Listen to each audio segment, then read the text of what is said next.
This is Northwest Reports. I'm Maleeha Syed. Today we're looking at one couple's struggle to find a place they can call home. We have always been, I think, housing insecure because we've been in homes that they were sold. Sandra Mears and her partner, Marianne, rented in Seattle for years until they had to leave because their home was getting torn down. The two relocated to a spot in Snohomish where they could walk to restaurants, go to the farmer's market, and ultimately feel a sense of community. They lived there for years, but in January, their landlord told them their house was being sold and that they had to leave within 90 days.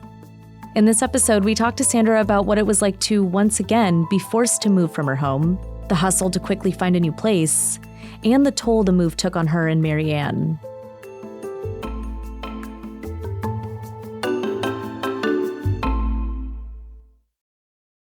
You have lived all over the Pacific Northwest. Could you give me a really quick rundown of just some of the places that you've lived and how long you've been here?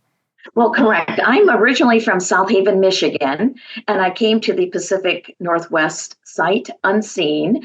I signed up with the Jesuit Volunteer Corps, and it was a toss-up. They were going to place me either in Seattle or Portland for my service, and I was placed in Seattle, and I worked with the Fremont Public Association, which is now Solid Ground. I lived in a community in Capitol Hill, so I spent a number of years on Capitol Hill as a young adult in my 20s. And then later, when I met my partner, we continued to live in Capitol Hill at a couple of different residences, but I would say for the most part, around 15th Avenue East and further. So 10 years, I want to say 10 years in Capitol Hill. And we were in an apartment, and we decided to branch out, that we would like to live in a single family home. So we moved to a wonderful cottage, and that was in West Seattle off of Del Ridge. And the neighbors were wonderful. We had a sense of community. The yard, I pulled every weed in that yard, and it was just lovely. And we lived there for at least 5 years. That sold. And then we moved from there because of the sale. We moved to another single family residence, and that was on 35th Avenue Southwest. And we were there for, again, about the same time, 6 years or so. We are long-term renters. How much were you paying at the 35th Street home? Oh, I want to say $1,700. And so we were there. And then one day my partner said, oh, there was someone walking in the backyard. You know, we're friendly. So it's like, okay. But they were a developer. They were looking at purchasing. So they purchased. And then when the first developer purchased it, we thought, okay, we have to move. And then we received a call from another gentleman that said, I'm your new landlord. He had purchased it. So it was the second developer. And he wanted us as a tenant. Did your rent stay around the same, like around $1,700? It did. It may have gone up slightly, but it was still in that range. And then what made you end up leaving, you and your partner? What made the two of you end up leaving the West Seattle home? Because it was going to be torn down. And, you know, the clock was ticking on that. They were going to, after COVID, it had been delayed because of COVID getting permits. But, I mean, their intention all along was they were going to tear it down. So it was not permanent. There was that sense of lack of permanency and knowing that we're going to have to move at some point and they're going to start construction. And not being able to find anything. And we had gone to Snohomish, and we liked the shops on First. And we thought, well, that might be a next step. And we were surprised to find something in historic downtown Snohomish. And we were within walking distance of everything. It's very important, that sense of community for both of us, and to be able to walk to things. And be part of the community. So that seemed ideal, that we could walk to all the restaurants. There was a farmer's market. So that rent started out at $1,850 for 1904, like farmhouse, if you will.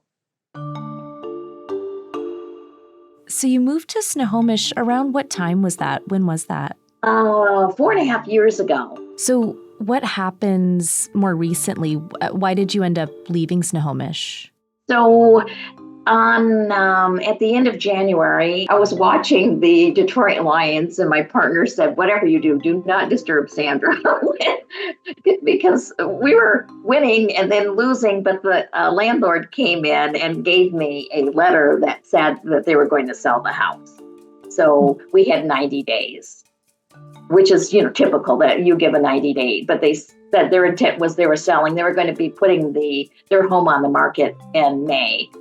And another home had sold about a year earlier. Our neighbors across the street that had 3 children, they had to relocate as well. And then a few homes on the side that sold for over $1 million, that property. So I asked because I know when one property sells, and I've seen neighborhoods in transition and just with the market. So I asked if it was going to be sold, and they had no intention of selling.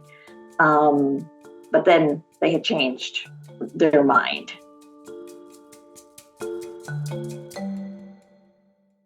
So you had some inkling that this could be coming. Well, I did, only because of just my gut level sense and just seeing that we have always been, I think, housing insecure, because as I've shared with you, we've been in homes that they were sold because the market is hot, or it's a senior that owns the home and that's their retirement. So I have seen this time after time that properties are gobbled up and communities change, and there is a lack of housing stock.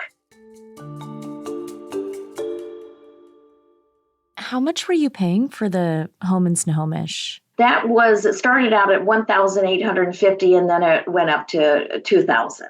What was it like getting the notice in January that that the property was going to be sold? It was a gut punch. I thought, I'm watching this game, I'm watching my team lose, and then I get this. It was kind of, because I'm in social services, sort of probably the stage of loss, that here we go again. And my partner had a broken toe and ankle issue. And I thought, how are we going to find a place? How are we going to come up with this in 90 days? It sounds like a lot of time, but it is not a lot of time in this market. When you get that notice, what was the process like getting out of the home in Snohomish, and where did you two end up going? So I hustled, because that does seem to be, my nature. I networked. I asked our neighbor across the street, because they were looking, is there anything? Have you seen anything? I mean, I really did. I tried to spread the word. I joined various groups on Facebook, rental single homeowners. I was almost ready even to take out a full page advertisement. And I was very creative. I hate to think of this, but I used Ming, our lovely cat, to be kind of our voice, that Ming was looking for a home as well with her parents. I let my colleagues know. And then I looked in the usual spots, Zillow, with real estate agents. I called a few real estate agents that had property management companies. I asked our acupuncturist. Again, I was really networking. And then I found from a lead from a social worker at Harborview Hospital, where my partner frequents. And the social worker told us about Furnish Finder. I'd never heard of Furnish Finder. And Furnish Finder is short-term rentals. So we finally found something. Our new landlord reached out to us. He said, I think you'd like my home. So here we are. It is $400 more. It's $2,400. However, utilities are included. So we might be coming out even, except now we have everything in storage, and I've never used storage. To clarify your current living situation, you are both in Northgate? Correct. So you said it's $2,400. Is that a month? That's a month, and we are guaranteed 3 months, and then after that, it's month to month. But to get here, I spent it's over $8,000 just to get into a guaranteed 3 month, which is scary, because I, fortunately, for the first time, I had money coming back from the IRS, of 3,000, and then I did take some out of my retirement funds, which I mean, I'm candid. At my age, I have less than 25,000 in retirement, and my partner doesn't have anything. So it's not like we're flush. I'm currently with a nonprofit in Linwood, a hygiene center, and I enjoy my work. I love it. No sour grapes here, but I work usually a second and third position job. I do things on the side, like research projects or anything that I can get my hands on. Yeah, and I think it would be helpful to kind of paint a picture, if you're comfortable sharing, the working situation between you and your partner, just to understand how much this move is costing. Yes, my partner's retired. My partner did work, and she did work multiple jobs as well, and did work in social services and a work release facility with individuals transitioning from being incarcerated, being into the community. So Social Security, I believe, is like $1,600 a month. And for you, you work one primary job and then also work on the side occasionally, it sounds like. Yes, I take on like research projects. For 7 years. I was a relocation coordinator, so I would work on various projects. So that's why I know what it's like for people that have to move because of displacement or properties are now being purchased. So I was the soft side, and I helped people find places to live and told them about the tenant relocation assistance ordinance with the city of Seattle so that they could get funds to move.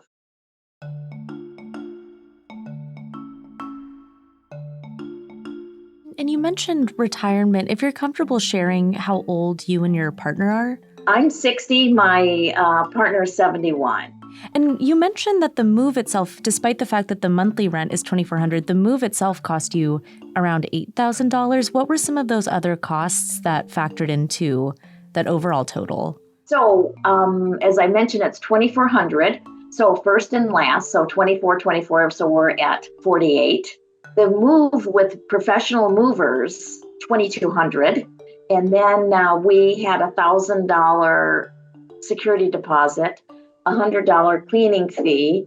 There's miscellaneous things that I didn't even put in there. We did hire 4 hours of cleaning help to help, Marianne, and that we would get our deposit back. So that was 400, and moving boxes, and then also $100 fee that was for the initially we did try to get a place in Mount Vernon, and we were turned down. So that was another $100 that we spent just on a background check.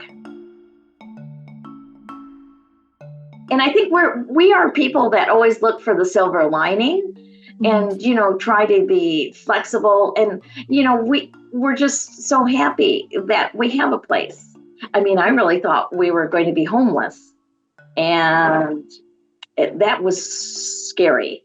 And I looked in several different counties. And then I was also looking at, do I need to get another job and to move, closer if we're going to be in another county? So I was trying to look at all scenarios and very stressful. So I'm just so happy that we have a roof over our head and we have a yard. I'm extremely grateful. And I really feel for people that are displaced and that are unhoused. And this is my work that I do, because I do think that I'm just appalled that as a nation that we still have individuals that can't meet their basic needs.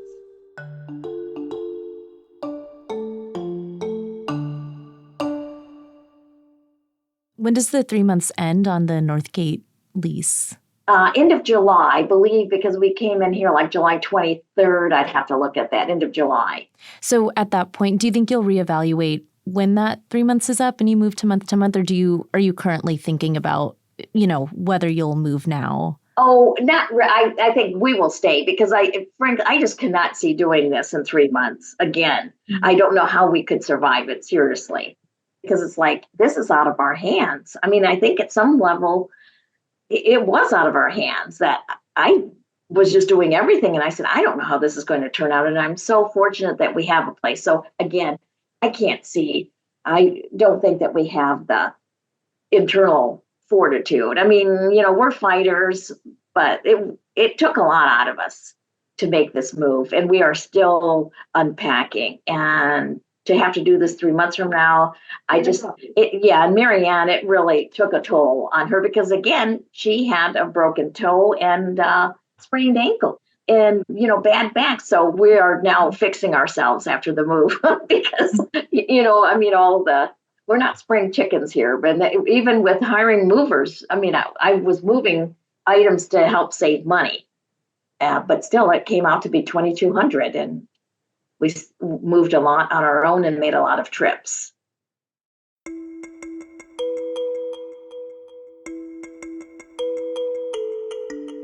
Thinking about all the places you've lived and all of these moves, especially more recently, you've had to kind of up and scramble and find a new place. Yeah, I guess I just wonder what that has been like. And it's happened a couple of times. What has that process been like for you? It's difficult to navigate. It's getting more difficult because of the change. That it's there is a lack of single-family homes and lack of housing stock. So I feel that we can't get ahead. It's too late. Again, maybe that's my little pessimistic Sandra coming out. But it's realistic. at some point, your earning power, high power years are kind of in the back mirror view. So you can't get ahead. For example, as I mentioned, for the first time, it was like $3,300 from the IRS for my taxes, a refund. I wanted to save that. I wanted to put that into retirement, but I had to use that because of the move. So, you can't grow capital very easily. I feel that now anything that I have that I can save, I can't touch it because I have to have at least 4,000 to 5,000 for a potential move. And as we know, it's more than that. It's going to be probably 8,000, and I can't keep tapping into my retirement because I'm losing ground. And as I've mentioned, so it's 23,000 that I have. So that's all of my life savings. And again, my partner doesn't have anything.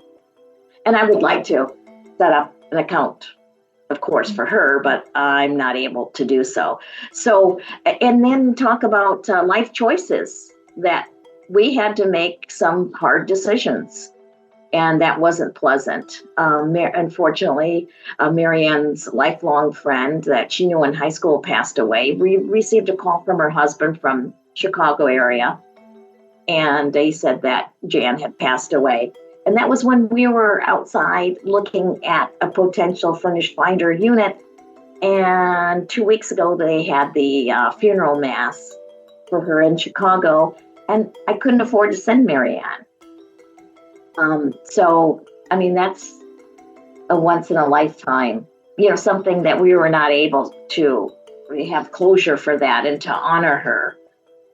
So that's really a hard one. So having to make, tough decisions, and I know we're not the only ones.